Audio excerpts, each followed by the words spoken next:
Welcome back, everybody. Diorama Don here for episode 3. This will be the final hurdle of my broken bridge diorama. Before we go any further, I'd like to thank you all for subscribing. Overnight, I reached my 1,000 mark, 1,000 subscriber mark, which means that I can be monetized now, although I still need 300 or 400 hours of watch time. So within the next 3 or 4 weeks, I shall have reached my goal. Anyway, you may have remembered last time I showed you this.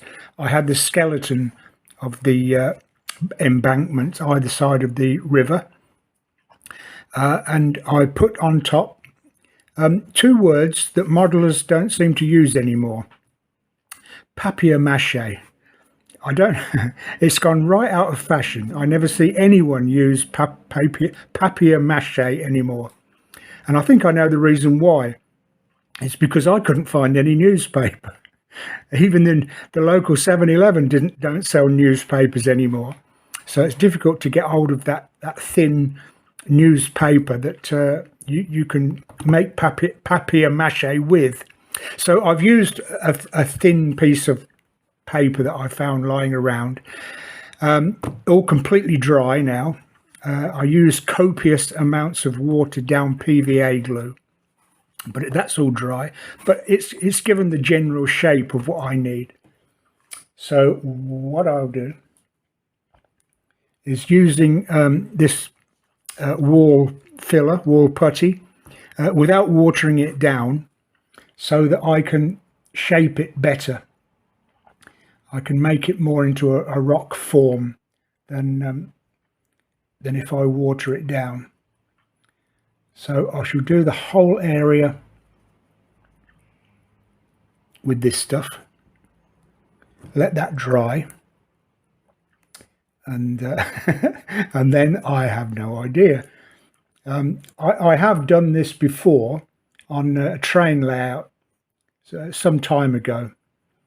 To do water, everybody now buys this resin.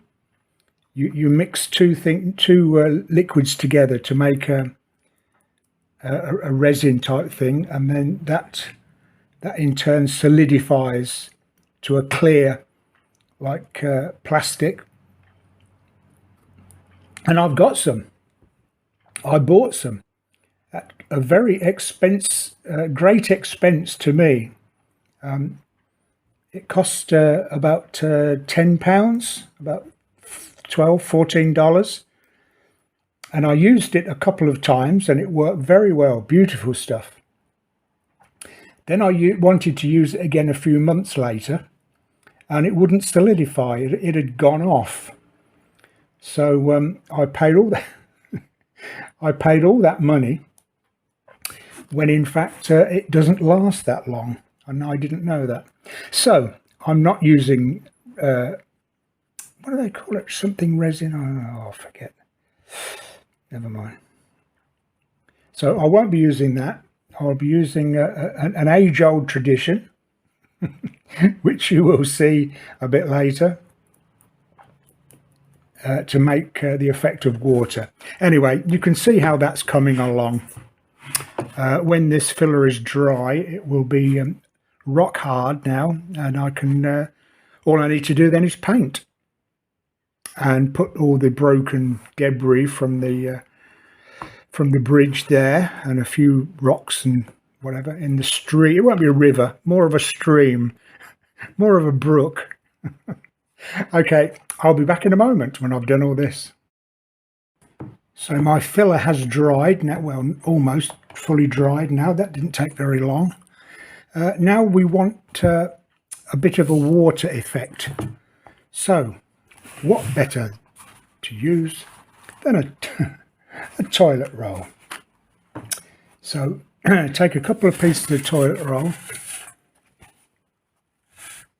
and stick it in some PVA and water, and then just flop it on.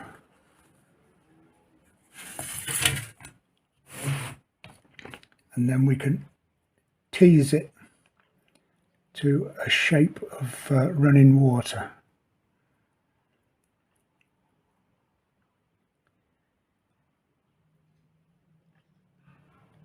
I suppose you could do this with the filler, really, but this just gives it a little bit more of a body. So I know it's all white, but you can see the effect of rippled water. Okay, I'll just do one more piece, stick that in my glue, put a bit there.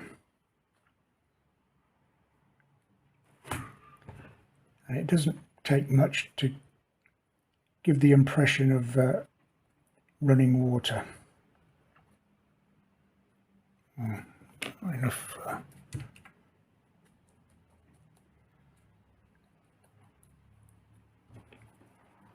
So I'll do the rest of that again and then have to wait again for it to dry. There's a lot of hanging around doing all this. So again, I'll carry on and go right to the back on both sides there. Then I can start to paint, which will be a bit exciting. So I'll be back in a moment. So everything all dry and ready now. The toilet paper took 24 hours to dry. It just would not go off. Even now it's still a little soft. It should be a lot harder than that. But anyway, it's given the impression of rippling water. I think you'll agree. Put a little bit of greenery on the side there, PVA glue, and just sprinkled some stuff I bought from the local shop. What do you call it? Oh, forgotten the name. Anyway, that gives the impression then of the grassy banks. I'm a model maker, not a terrain painter. I'll keep going until it looks okay. That's all I can do. I can't tell you what I do because I don't know myself. It's a case of just painting, dry brushing, using. I mean, it's not blue. It'd be nice if it was an ocean and I could just paint it blue. Done, finished. But rivers, what is the colour of a river? I don't know. So it's a case of trial and error. So I will keep trialing and erroring over the next few hours, see what we come up with, and then I'll lay the rest of the broken bridge into the river there, and that should be it, should be finished. Okay, so leave it with me and I'll be back in a moment. Okay, all finished now. That's as much as I'm going to do. With this kind of thing, you can spend weeks and weeks altering and adding and making it look better or worse in some cases. So I'm going to stop here. I'll just put a little bit of foliage on the banks there and a few stones on the river sides. Some more stones from the bridge in the water, and a bit more foliage up here, but not forgetting the whole point of a diorama is to show off your military vehicle. It's not really the bridge that is the center of attention. It should really be the vehicle, but the bridge itself, nice and easy to do. It was everything else really that was more difficult, but I think it's turned out reasonably well. I think it's okay. But the technique of the stones on the bridge, I think, is second to none. You can use your styrofoam and whatever foam people use, but it doesn't compare to the finish and the touch of real stone. I think, anyway. Okay, so there we are.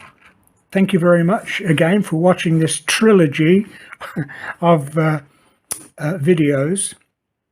I'll be back again in a few days' time with a new idea or something else. Again, thank you for watching. Please subscribe. Again, thank you for all the people that have subscribed and enabled me to reach my target. And I'll see you in the next video. Quick turn. Until then, happy modeling.